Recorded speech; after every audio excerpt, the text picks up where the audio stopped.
Quando você aprende, quando você tenta aprender uma paisagem geral, não é a maneira como a gente olha a coisa com observação.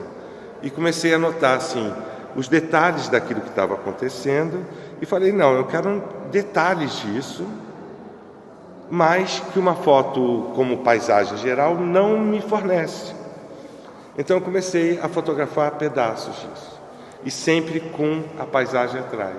Se você pega várias fotografias e agrupa elas dessa forma com layers, você está trabalhando a perspectiva de uma forma diferente, porque você vai ter muitos pontos de fuga em um trabalho só. Como fazer isso era um desafio que eu tinha que resolver. Eu pensei da maneira mais simples, como, sei lá, um David Hockney que faz fotos pequenas e vai agrupando. Mas não era o caso, eu queria fazer uma coisa onde eu pudesse ver detalhes ou quase um tamanho real daquilo. Eu deixei de estar lidando com uma situação de imagem fotográfica para partir para uma tridimensionalidade, para o relevo. Eu não vou falar que é uma tridimensionalidade total, porque você não vê o que está atrás, você não dá a volta nela, mas você vê essa coisa que sai da parede.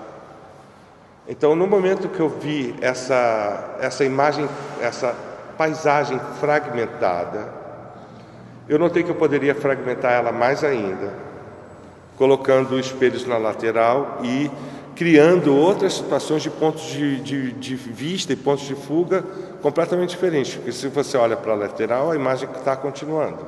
E nessa coisa da perspectiva, quando eu fiz esse trabalho aqui, vou mostrar esse trabalho, que tem uma situação, eu estou caminhando nas Paineiras, que é esse lugar na floresta, um dia nublado, que você dá para ver a nuvem ali acontecendo, e eu estou caminhando na cidade e vejo um raio de sol batendo na faixa de Ipanema lá embaixo, lá atrás.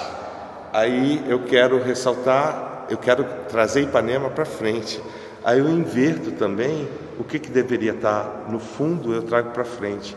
Então essa possibilidade de trabalhar em camadas e de inversão de perspectiva, eu acho que talvez seja a coisa mais importante nesse trabalho aqui.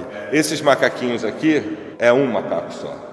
Então, quando eu pego a câmera, fico ali parado, olhando, montando esse puzzle que é a árvore e fotografando ele se movendo, entra uma questão para mim importantíssima no trabalho, que em todos eles tem, e aqui fica mais visível, que é o tempo.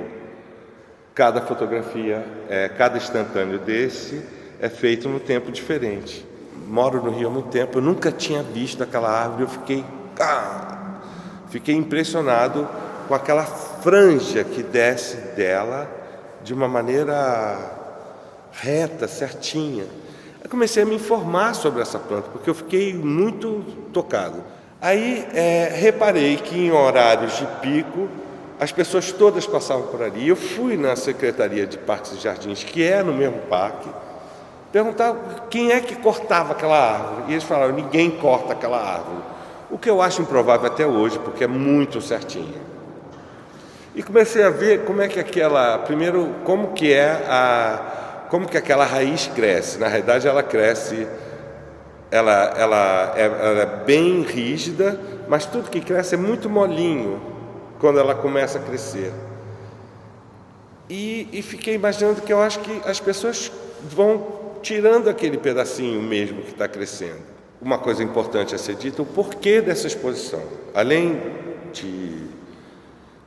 de certa forma, é uma pesquisa que estava acontecendo paralela à minha pesquisa geral de olhar o mundo até de uma maneira irônica, um pouco sarcástica, meio olhando um pouco de fora, dando novas interpretações para aquela coisa.